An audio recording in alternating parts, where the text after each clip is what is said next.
Lay the front and the facing right side to right side, being sure that the front edge of the forepart is flat, matching the breakpoint with the step and possibly pinning them there.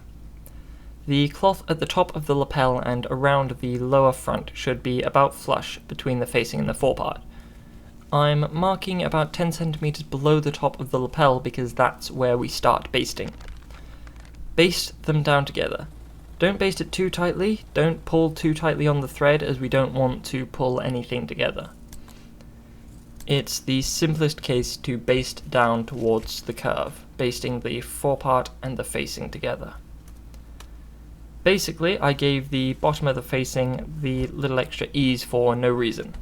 It's just in case, but I'm feeling through the facing to the edge of the body canvas and basting along there, basting to where the lining begins on the facing.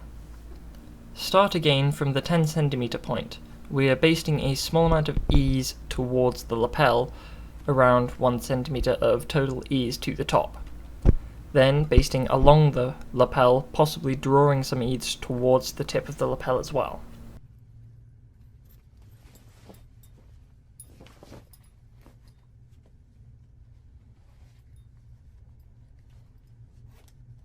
At this stage, I'm checking that the lining isn't caught in the baste and that I can move it out of the way of the machining. I am pressing in the ease, though if there were too much I'd take it out and try again. This is so that the seam can be rolled to the reverse later. Right now we need to baste on the other facing as well. Basically the same way, but I want to make sure that we ease in the same amount of cloth. The step makes it very simple to see where the midpoint is to reference the top of the lapel.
Firstly, on the edge tape, I want to mark the edge of the cloth of the facing so that I know where to finish machining.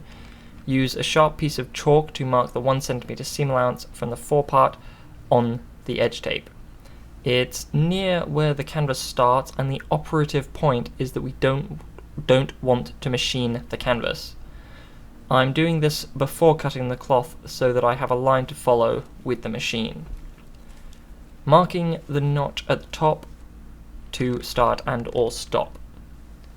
It'd be a good time to check the lapel width, which can be just another pointer comparison between the two pieces, but the break line isn't on here right now. We could do another line of basting nearer the edge of the facing and forepart. It'd keep the edge tape and the seams more securely in place.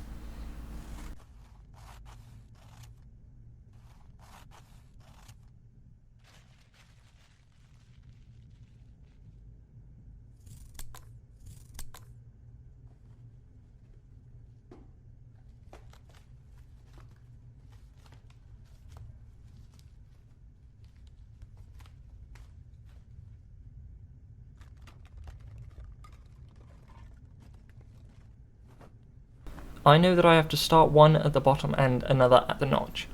Either way, I'm backtacking on both, not catching the lining at all. Also, turning on the tip of the lapel very precisely.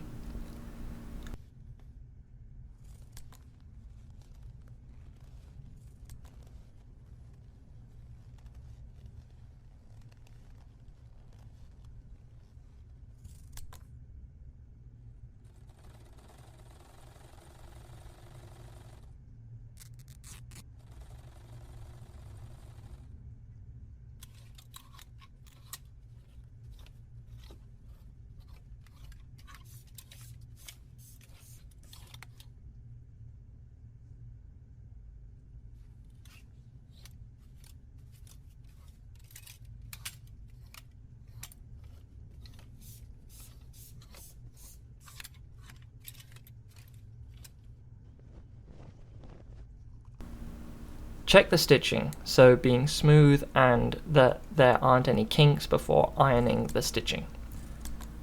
Remove both the basting holding the facing to the front and the basting holding the edge tape in place. Trim away any extra fabric and thread down the front edge.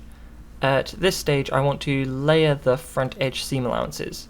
Usually I make a habit of trimming the facing down to 1/2 centimeter instead of the forepart, though I still haven't decided whether I prefer to press it first and then cut it, or cut the seams first then press them.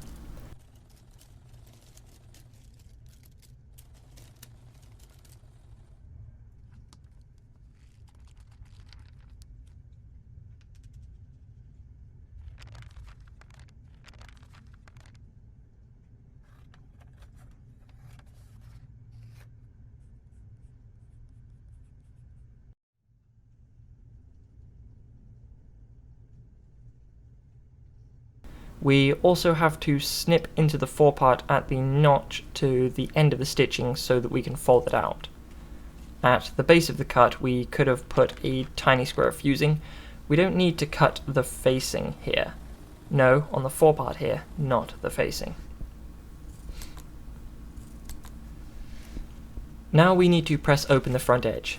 It's very important for a neat front edge that it is sufficiently pressed open, so it's not a step worth skipping. So do hold the iron on each iron-sized section of the front edge to properly press it out. A sleeve board is useful here, but even more so is an edge board. Usually they have points on one or both sides so that you can get right into the peak of the lapels. At the tip we need to trim off the excess cloth so that it can be inverted and will sit nicely. Obviously the whole edge needs to be pressed open. I'm not even sure why I needed to say that out loud. Turn everything right way out now. Importantly, at the lapel, hold the seam open from the canvased side, which will promote the seam to lay the way we want it to. You can use a needle to pull the stitching to the edge of the facing right out, but refrain from sticking something in there to push it out. It's far too likely that it might get damaged. I really could have removed the front edge stitches after I marked and cut the front edge. That would have removed the ache of taking them out after they got stuck in the machining. To secure the facing, you could start by pressing basting and securing the hem inlay up to the canvas, and the canvas only. It doesn't need to be pretty, it's going to be hidden in totality, so you can just cross-stitch it in place. One way to secure the front edge is to start from the bottom, drawing the seam inside of the jacket. As you start on the bottom, you'll be slightly shaping the curve, and you're making headway to the top button and breakpoint, forcing the seam slightly towards the inside of the jacket the whole way up to that point.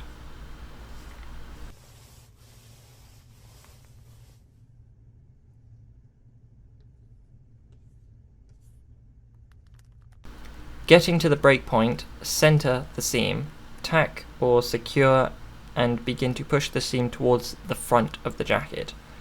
It'll help to fold the lapel along the break line to secure the edge correctly all the way to the top.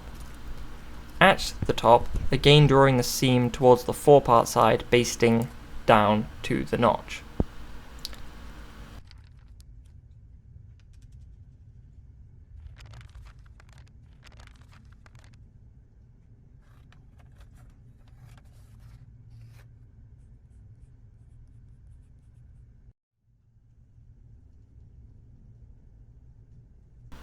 An alternative method, but clearer to see rolling the seam here, starting in the middle of the facing and the front, even between the breakpoint and the top button.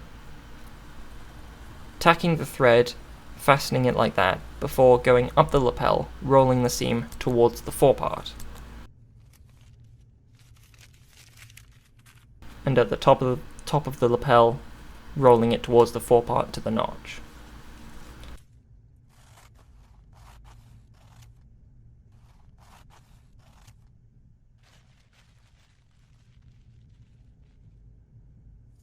Starting again from the breakpoint, make our way down the front edge, rolling the edge towards the facing.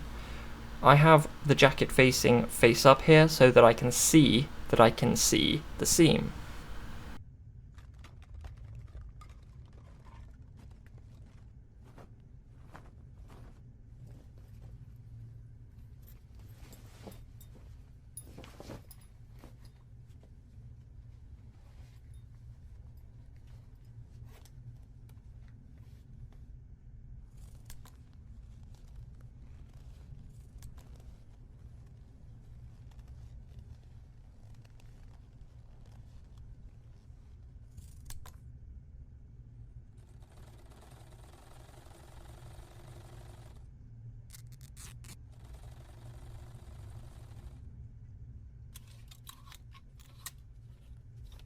Here I'm just making sure the pleat in the lining is properly closed. A couple of centimeters below the top of the lapel, baste a line to the edge of the facing. Make sure the facing is laying flat as you secure it, so that the facing won't move up or down. Chalk the gorge line around the neck point on to the facing. Use a combination of the mark stitches and any remaining chalk marks. Plus, very importantly, the line follows from the top of the lapel. Unless of course it doesn't because bespoke, but usually it does. It really doesn't need to follow the neckline all the way though, only to where it meets the lapel. Add a centimeter seam allowance to that and cut the facing along that line. Snip down the gorge line about halfway down the seam allowance so that you can fold it inwards and baste it under there. Start at the lapel to baste down the folded over seam. Baste through as much as you like until you get to around halfway over the curve, at which point we cannot, or well, should not, sew through the front of the jacket. Just sew the rest of the way to the canvas only.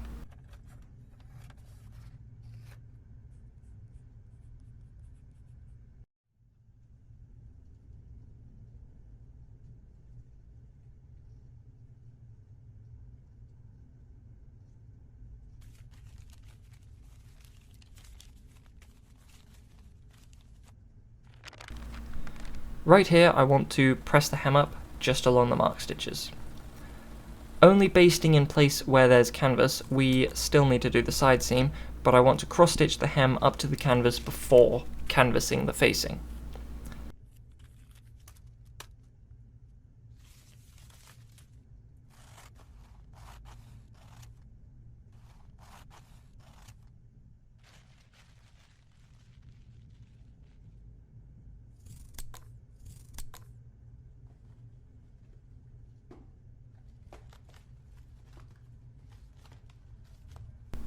Firstly, I want to check the lapel widths.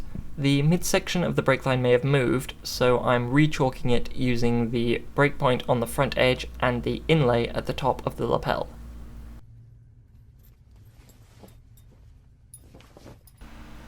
To canvas up the facing, firstly, fold the lapel along the breakline and check that the top of the lapel is a straight line. Flip to the facing side and start basting 2 centimeters from the fold without catching the lapel. I had to reshoot this because I skipped it the first time. Don't skip this baste, it's not worth it. We can't have the facing pulling the lapel into a flat position.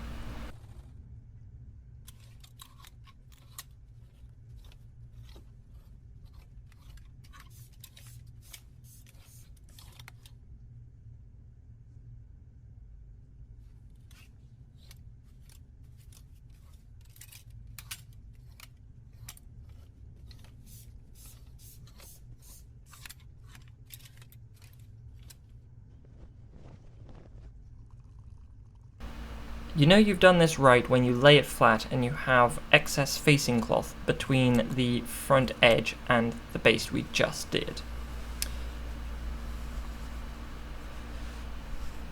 With the previous baste we can unfurl the lapel, but I figured 2 in 1, but doesn't work out so well. At the edge of the lining, about where the pleat is, begin a baste cleaning from the previous one. Baste down the facing, cleaning the cloth all the way from the front edge.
Again, when you lay the whole front flat, the fabric on the lapel will bubble and or bunch up, which promotes the shape and indicates that you've done it right.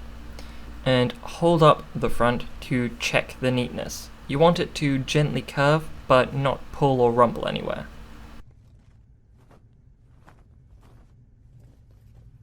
To secure the facing, begin by chalking around the inside pocket that intrudes into the facing. To secure the lining to the canvas, fold it out of the way.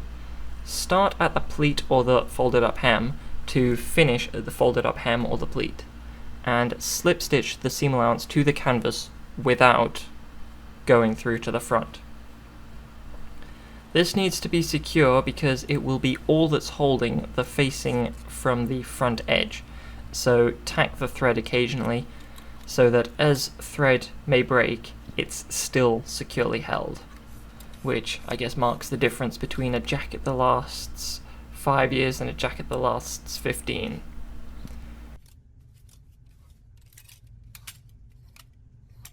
When you get to the inside pocket, you'll need to come out to the front and prick stitch around it, having chalked yourself the guideline all the way around the pocket. Prick stitch around the pocket bag through all bar the front fabric. Then continue slip stitching the seam allowance.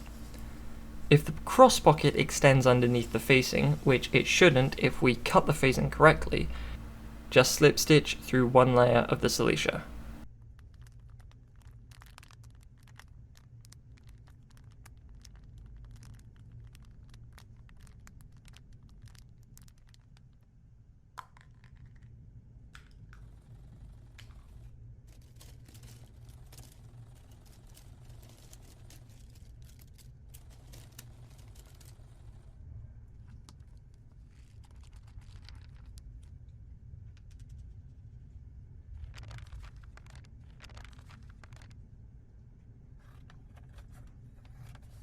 Now lay the side seam flat. Start basting between the armhole and the facing at the pleat. Stitch straight down and secure the baste. You'll be able to create at least a small pleat at the base of the armhole. Make it as big as you like, bearing in mind that you do have 2.5 centimeters of inlay that you can use when connecting the lining's side seams. Secure the pleat at the top and baste it so that it finishes around the waist. You need to secure the back end of the in-breast pocket to the canvas as well. Slip stitch the linen or silicea, whatever you used, to the canvas, being sure that it's laying flat.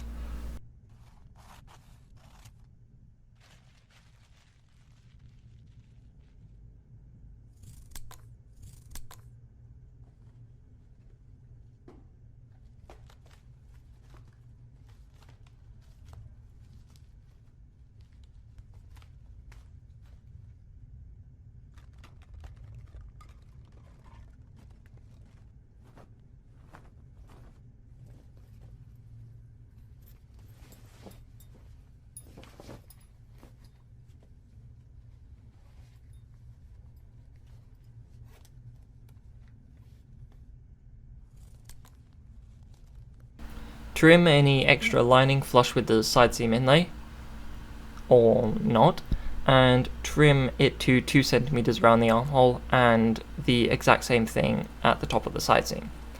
Finally, at the waist, you need to stretch the side seam inlay so that it will fold back over the seam neatly later. You can leave this till after joining the seams, but we don't want to stretch the seam line, just the inlay. Otherwise, this and the back side seams won't quite jive together.